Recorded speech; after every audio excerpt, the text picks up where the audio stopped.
Your mind is lying to you every single day. You know what's crazy? Most of the stress in your life is not coming from the world. It's coming from your own mind.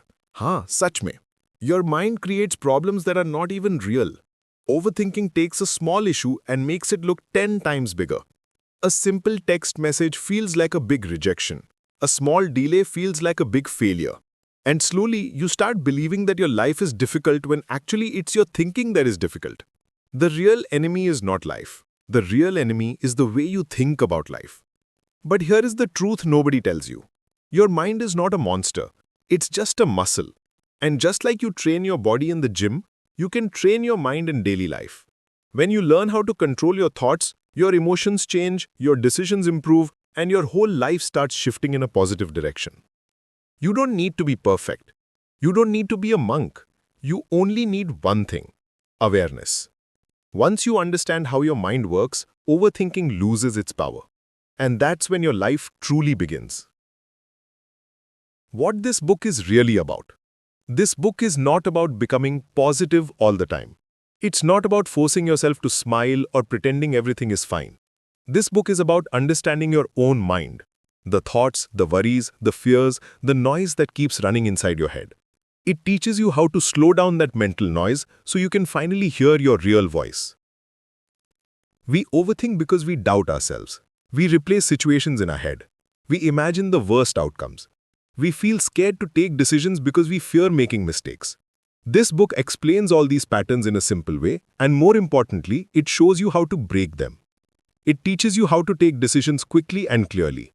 It teaches you how to stop doubting your abilities and start trusting yourself again. Because the real truth is, you are capable, but your thoughts are holding you back. And the message of the entire book is simple. When you stop overthinking, you start living. When your mind becomes calm, life becomes easier. When your thoughts become clear, opportunities start appearing. And when you finally believe in yourself, building your dream life becomes possible. Chapter 1. Why we overthink. Overthinking doesn't happen suddenly. It's a habit we develop slowly, without even noticing. Every time something scares us, every time we make a mistake, every time someone criticizes us, our mind learns one thing: think more, or something bad will happen. And that becomes our default mode. Most overthinking comes from fear. Fear of failure, fear of rejection, fear of judgment. Sometimes it comes from insecurity, when we don't fully trust our own abilities, and often it comes from past experiences or trauma. If something painful happened before, our brain tries extra hard to make sure it never happens again. Your mind thinks it is protecting you by thinking too much. It keeps analyzing, replaying, guessing, worrying.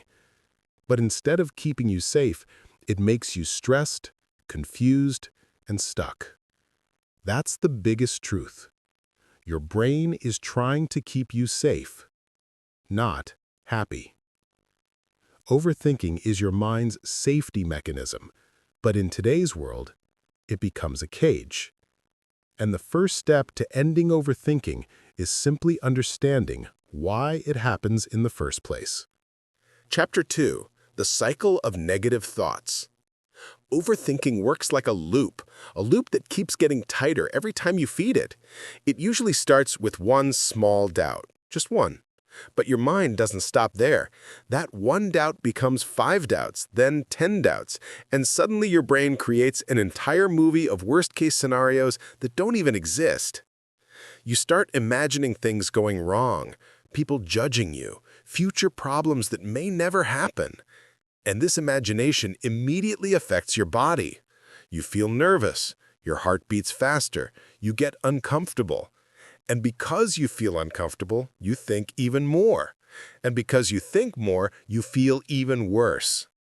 This is the negative thought cycle. Thoughts create emotions, emotions create more thoughts, and you get trapped inside your own head. The biggest truth you must understand is this: your thoughts are not facts. They're just thoughts. Just because your mind says something scary, it doesn't mean it's true. Just because you imagine failure, It doesn't mean it will happen. Just because you feel anxious, it doesn't mean danger is real. Once you learn to separate thoughts from reality, the cycle starts losing its power. You stop believing every story your mind tells you. You stop reacting to every negative idea. And slowly, you break the loop. Chapter 3. How Overthinking Destroys Confidence. Overthinking is not just a mental habit. It's a confidence killer. The more you think, the less you act. And the less you act, the more you start doubting yourself. Slowly, without realizing it, overthinking turns into a silent poison that weakens your belief in your own abilities. First, you stop taking action. Every time you want to start something new, a project, a business, a plan, your mind starts throwing 1,000 what-if questions. What if I fail? What if people laugh? What if I'm not good enough? And by the time you finish thinking, you lose the courage to start. Then, you begin doubting every decision. Even simple choices feel heavy. Should I do this? Should I wait? Is this the right move? You keep overanalyzing until your confidence disappears. You also start comparing yourself with others. You see other people taking steps, moving forward, achieving things, and instead of being inspired, you feel smaller. You think, why can they do it, and why can't I? But the biggest damage? You fear failure so much that you don't even try. And not trying is the fastest way to destroy your own belief. Here's the truth that can change your life. Confidence doesn't come before action. Confidence comes because of action. No one becomes confident first and then acts. People act first, even when they're scared, and confidence grows from that action. Every time you take one step, even a small one, your mind learns, I can do this. And slowly, your self-belief becomes stronger than your overthinking. Chapter 4. Training your mind to slow down. Overthinking feels fast, messy, and exhausting, like your brain is running a marathon without stopping. But the truth is, your mind can be trained. Just like you train your muscles in the gym, you can train your thoughts to slow down, calm down, and become clearer. The first technique is breathing control. When your mind races, your breath becomes short and fast. And when your breath is fast, your thoughts become even faster. Slow breathing slows the mind. Take a deep breath in, hold, and slowly release. Just doing this for 1 minute can bring your thoughts back to normal. Second, focus on the present moment. Most overthinking is either about the past or the future. What happened? What will happen? The present moment is peaceful. Tell yourself, right now, I am safe. Right now, things are fine. This resets your mind instantly. Third, break big problems into small parts. Overthinking makes every challenge look giant. But when you divide a big issue into small steps, your brain stops panicking. Small tasks feel doable. Do one step today, one step tomorrow. Suddenly, the problem feels lighter. Fourth, write your thoughts down. When you put your worries on paper, they stop bouncing around in your mind. It clears space in your head. Sometimes you will look at your own thoughts and realize, Are, this is not even such a big issue. Fifth, question your assumptions. Every fearful thought is just a guess your mind is making. Ask yourself, is this really true? Do I have proof? Most of the time, you'll realize your mind is exaggerating the fear. Because here's the truth that changes everything. You can't stop thoughts, but you can stop following them. Thoughts will come, that's natural, but you don't have to chase every thought, believe every thought, or fear every thought.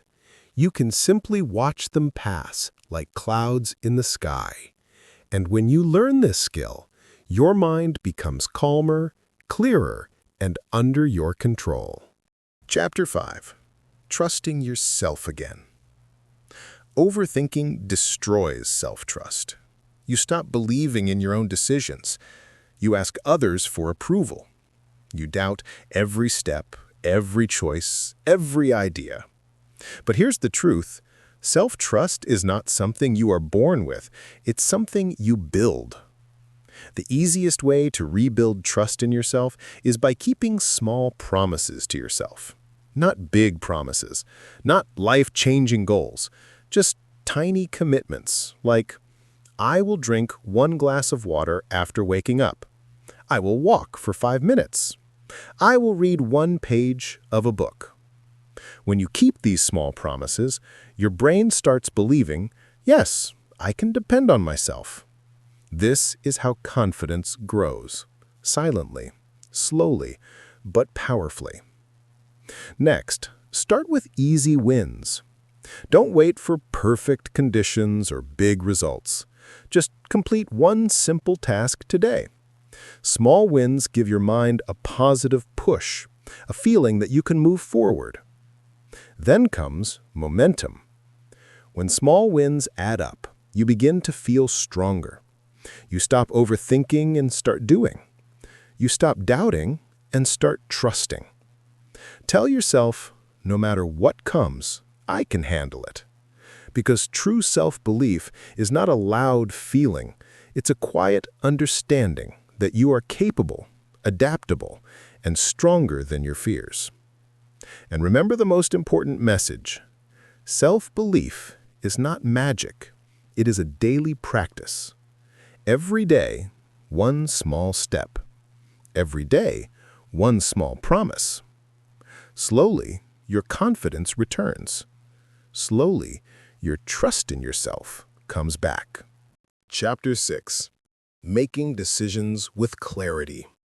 One big reason we overthink is because we fear making the wrong decision. We keep asking ourselves, what if I fail? What if people judge me? What if something goes wrong? But the truth is simple. Every decision in life has some risk. There is no 100% safe choice. There is no perfect answer. And the book teaches us the moment you accept this, your mind becomes lighter. Most people forget something important. Not choosing is also a choice. When you delay, avoid, or run from a decision, you are still deciding, and usually it leads to more stress. So how do you choose with clarity? By asking 1 simple question. What feels right for me today? Not what makes everyone else happy. Because the more you try to please people, the more confused you become. Other people don't know your journey. They don't feel your emotions. They don't live your life. So why should they control your decisions? Start choosing based on your values, your priorities, and your inner voice. Even if the decision is small, take it with honesty and confidence. And here is the most powerful line from this chapter. Clarity comes from action, not from thinking. You understand better after you take a step. You learn faster after you try. Thinking alone can't give clarity. Movement does. The moment you take action, even a small one, your mind becomes clearer. You stop imagining problems and start facing reality. And that's when true clarity appears. Chapter 7. Taking consistent action toward your dream life. Overthinking keeps you stuck in your head.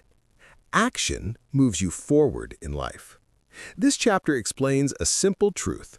Your dream life is not built in one big moment. It is built through small steps taken every single day. You don't need to make a huge jump. You don't need to change everything overnight. You just need to start small, but start today. Most people wait for motivation. They say, I'll start when I feel ready. I'll start when the time is right. But the book reminds us, motivation is unreliable. It comes and goes like the weather. What works every single time is discipline, doing what is needed even when you don't feel like it. And when you do small actions daily, something magical happens. Your mind becomes calm, your confidence grows, your path becomes clear. This chapter teaches an important formula. Action leads to progress, which leads to confidence, which leads to more action. Even one small step, reading 2 pages, doing 10 minutes of work, walking for 5 minutes, can break the cycle of overthinking and push you forward. Build simple routines, make tiny habits, focus on progress, not perfection. You don't need to do everything. You just need to do something today. The message is powerful and simple. Your dream life is built one small action at a time. And every day you take even a single step forward, you move closer to the life you truly want. Chapter 8. Becoming the person you are meant to be. This final chapter is all about transformation, becoming the strongest, calmest, and most confident version of yourself. The book explains that the journey is not about becoming perfect, it's about becoming real, becoming growth-oriented, and becoming self-trusting. First, you must let go of perfection. Perfection is a trap. It makes you fear mistakes, and when you fear mistakes, you stop moving. Real growth only happens when you accept that mistakes are part of the learning process. You will fail sometimes. You will fall sometimes. You will take wrong decisions sometimes, and that's completely okay. Each mistake teaches you something powerful. Each challenge builds your resilience. Each setback shapes your strength. The book also teaches you to stay calm during difficult moments. Overthinking makes small problems feel huge, but a calm mind sees solutions clearly. When you face challenges with patience, you grow faster than you imagine. Another deep lesson is, trust the process, not the outcome. You can't control everything. You can't predict the future, but you can control your actions today. And when you act with honesty, discipline, and clarity, life slowly aligns in your favor. The author ends with one powerful truth. Your future doesn't change when you think. Your future changes when you act. So become the person you are meant to be by taking small daily steps, believing in yourself, and moving forward even when things feel uncertain. Because a calm mind, consistent action, and self-trust can create a life more beautiful than anything you ever imagined. Stop living in your thoughts. Start living in your life. In the final message, the book reminds us of a simple but powerful truth. Your mind can either be your best friend or your biggest enemy. Overthinking steals so much from you. It steals your time because you keep replaying the same worries. It steals your peace because your mind keeps imagining worst-case scenarios. It steals your confidence because you doubt yourself again and again. But the moment you learn to quiet this noise, everything changes. When you start controlling your mind instead of letting it control you, you unlock a new level of strength. You see problems more clearly. You make decisions with calmness. You start trusting yourself again, and life suddenly feels lighter. Remember this: your thoughts are not your reality. Your actions create your reality. So stop living inside your thoughts. Start living in your real life, the life you truly want, the life you deserve. Because the day you stop overthinking, your real life begins.